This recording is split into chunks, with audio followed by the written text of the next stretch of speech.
From Vermont Public, this is The Frequency. I'm Mitch Wertlieb. It's Thursday, April 3rd, and here are today's headlines. The Vermont House of Representatives has approved a state budget for next year, but it relies on hundreds of millions of dollars in federal funding that might evaporate by summer. Middlebury Representative Robin Scheid is the Democratic chair of the House Appropriations Committee, and she says Congress is considering budget proposals that could lead to Vermont losing out on hundreds of millions of dollars in Medicaid funding. But she says the legislature doesn't yet have a plan for how to deal with these potential losses. Unfortunately, we have to be reactive because we don't know what's coming. So we want to be as nimble as we can and be as prepared as we can, but at the end of the day, we just don't know. Lawmakers likely won't have a clearer view of the federal funding picture until late May or early June. The state emergency motel housing program's looser winter rules ended for the season on Tuesday. That means there's once again an 80-day limit on motel stays, with some exceptions for families with children and people with acute medical needs. The last-minute changes to the program's rules can be confusing, according to couple E.J. Brissett and Abby Lawrence. They thought they had time left in their room at the Travelodge in South Burlington, but Brissett said a caseworker told him last week he needed a doctor's note or else would have to leave this week. There just wasn't very much communication. I didn't know I was going to need the doctor's note and all that, State officials say about 235 households exhausted their stays on Tuesday in the motel voucher program. Montpelier Roxbury Public Schools may join a mass action lawsuit against the software provider PowerSchool. That's according to the Montpelier Bridge. A data breach last year compromised the personal information of students and school faculty across the country, including dozens of districts in Vermont. Joining the national lawsuit could bring Montpelier Roxbury Schools financial compensation and legal protections if stolen data is used for illicit activities. And the Vermont Senate has approved legislation that will allow freestanding birth centers to offer their services. Chittenden Senator Martine Gulick told her colleagues that the bill is needed because Vermont is one of a handful of states where these centers are not permitted to operate. She thinks it's important to offer women the option of receiving birthing services from licensed midwives and doulas in a cost-effective and unique setting. Birth centers are a way to improve access and quality of care. They give pregnant individuals the option, certainly not the requirement, but the option to give birth in a facility that may not be their home, but that is also not a hospital. The measure will now be considered in the House. Coming up, Nike can have its swoosh, Apple can keep its Apple. Here in Vermont, we've got the stylish Stowe logo with its signature swooping capital S. Reporter Sabine Pooks went out to find out why it's so ubiquitous in and around the popular ski resort town, and we'll hear what she found out in an excerpt from Brave Little State. That's after this. Gondolas, police cars, a covered bridge. Those are just some of the places you'll see the swooping red STOWE, the stylized logo that's come to represent nearly all of Stowe, from its government buildings to the ski resort. One listener found it strange that the whole town seems to be part of this giant brand, and he wrote into Brave Little State, Vermont Public's listener-powered journalism show, to ask why. Reporter Sabine Pooks visited the Stowe Historical Society to track down the answer.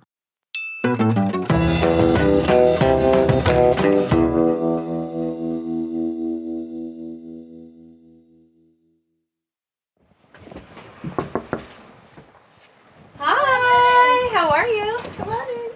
Barbara Bayraw is president of the Stowe Historical Society. She lights up when we ask about the logo.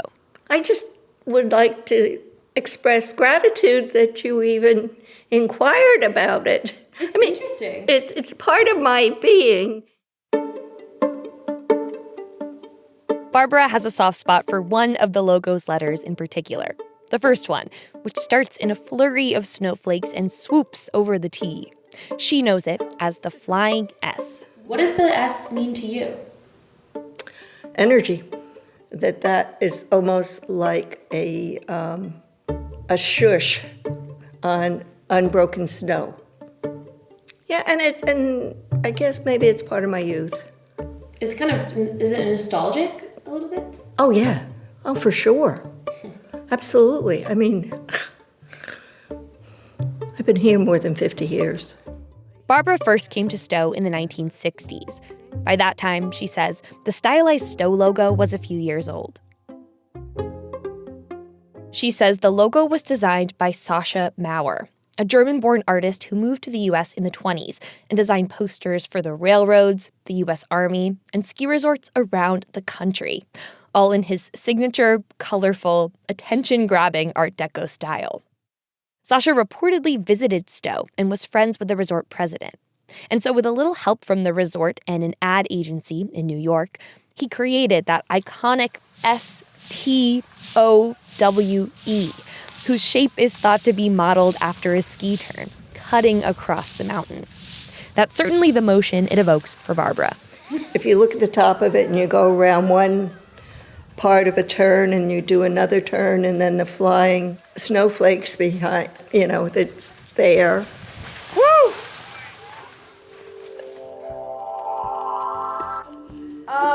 This is all I could find. Barbara pulls out an old Sascha Mauer poster that says Ski Stowe, Vermont in bold letters over a drawing of the trail-speckled mountain. I swear I've seen a reprint of one of these in someone's college dorm. Barbara also finds an old hotel directory from 1952, sporting a version of Sascha's design. It seems like almost as soon as it was created, the Flying S started catching on. As it turns out, that was no accident. There it is. Do you remember when the spread came out? Oh, sure. In July 2004, the Stowe Reporter did a big spread about the Stowe logo called Letter Perfect, the story behind Stowe's Flying S. Its pages are plastered with old photos of the Stowe logo around town. At the inn, the golf park, on the old Stowe Electric sign. Snowmobile rentals, it's on that. That no longer is in town. According to the article, the ski resort and the local Stowe Tourism Group were working as a single entity when the logo came out in the 50s. So the resort and other local businesses were encouraged to use the design freely, to sell Stowe to the world. But eventually, resort leadership started drawing more of a distinction between the resort and the town. And they actually went so far as to trademark the logo in the early 1990s. That didn't put a complete kibosh on the logo's use around town, obviously. But it did mean that it was no longer the free-for-all that Barbara remembers. In that 2004 article, Stowe employee Mike Colburn told the paper that the company was still getting regular requests from businesses who wanted to use it. Here's Barbara, reading from the paper. While Colburn's general philosophy remains that the more people who see the logo, the better, he says that the resort tries to preserve the integrity of the logo. Quote, for example, we just turned down a request for a company who wanted to print the logo on silk underwear. If this all just feels like one giant branding campaign, that's because it was. And all these decades later, it's fair to say it worked. Well, it connotes skiing, that swoosh, of course. I wouldn't change it. We were just talking about it. Okay. Yes. You were just talking about it? Well, we were talking about it's very retro. Vintage, retro looking, and we liked it. We were just looking at sweatshirts with it. It's so familiar for people that have been here, over the years, because it's been here for so long. So I've worked here for 15 years. Yeah, I recognized it right away.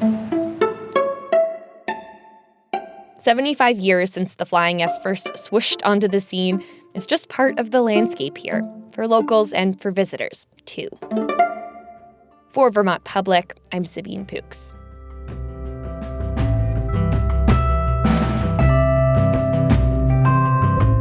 That was an excerpt from a recent episode of our podcast, Brave Little State. Find the full episode in your favorite podcast app, or just go to bravelittlestate.org. Thanks for listening to The Frequency today. We had additional reporting from Peter Hirschfeld, Elodie Reed, Kevin Trevelyan, and Bob Kinzel.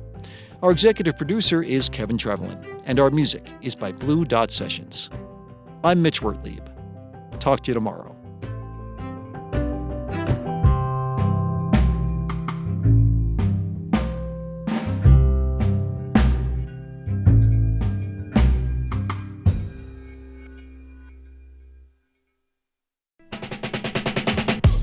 This is Tanya Mosley, co-host of Fresh Air. You'll see your favorite actors, directors, and comedians on late-night TV shows or YouTube. But what you get with Fresh Air is a deep dive. Spend some quality time with people like Billie Eilish, Questlove, Ariana Grande, Stephen Colbert, and so many more. We ask questions you won't hear asked anywhere else. Listen to the Fresh Air podcast from NPR and WHYY.